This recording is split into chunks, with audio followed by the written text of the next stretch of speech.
कि अगर आप यूपीएसआई में वास्तव में सिलेक्शन चाहते हो, फिर इस बात को गौर से सुनना कि 3 सब्जेक्ट हैं आपके जो आपकी मुट्ठी में है।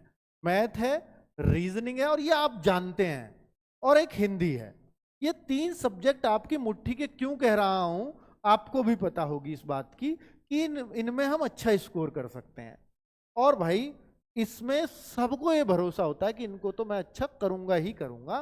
तो मैं आपसे कहता हूं कि अगर आपको ये विश्वास हो, अगर आप ये कहते हो कि ये मेरे तीनों सब्जेक्ट्स अच्छे हैं, तो फिर मैं आपको एक टारगेट दे रहा हूं कि इसमें 35 का एवरेज आपका होना चाहिए।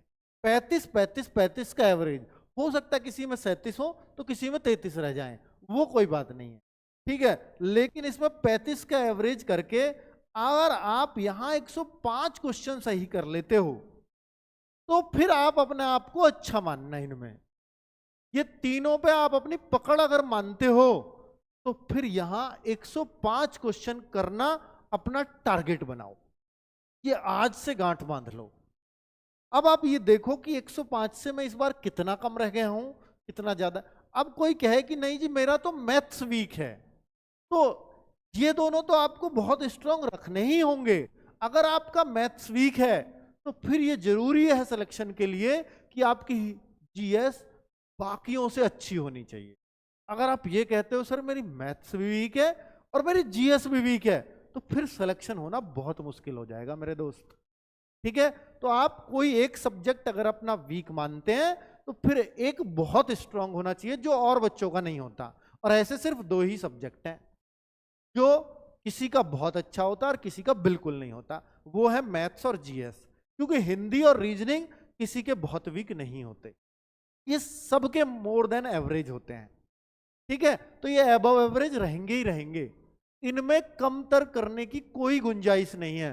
कोई कहता हो सर मैं इसमें 30 से नीचे भी जा सकता हूं, तो फिर आप सिलेक्शन से दूर हो जाओगे। 30 से नीचे तो इसमें बर्दाश्त ही नहीं हो सकता। इनमें स्कोर किसी भी सूरत में दोनों में मिला के 70 तो होना ही होना चाहिए, दोनों में मिला के। ये आप हर हाल बनाओ अपने अंदर, ठीक है। और बात बचती है जीएस की, तो जीएस अगर आप इतना कर लेते हैं, तो फिर जीएस का स्कोर आपका 25 क्वेश्चन बहुत बेहतरीन मान लिया जाएगा। तो फिर 130 क्वेश्चन है ये, और 130 क्वेश्चन तो आप समझते हैं ना कि सिलेक्शन करा ही देंगे, तो बहुत अच्छे मार्क्स बैठेंगे, ठीक है। और ये मुझे लगता है 335-36 मार्क्स बैठ जाएंगे इतने में। पर इसमें कुछ नेगेटिव भी आएगा तो 330 के आसपास आप मार्क्स मान लो। तो ये अगर आप ऐसा टारगेट बना देते हैं, तो मुझे नहीं लगता कोई आपको रोक पाएगा, है ना। ये एक तरीका है जो आपको अपने दिमाग में सेट करना चाहिए। बच्चों को सेफ स्कोर लाने के लिए हर टेस्ट से पहले ये दिमाग में होना चाहिए।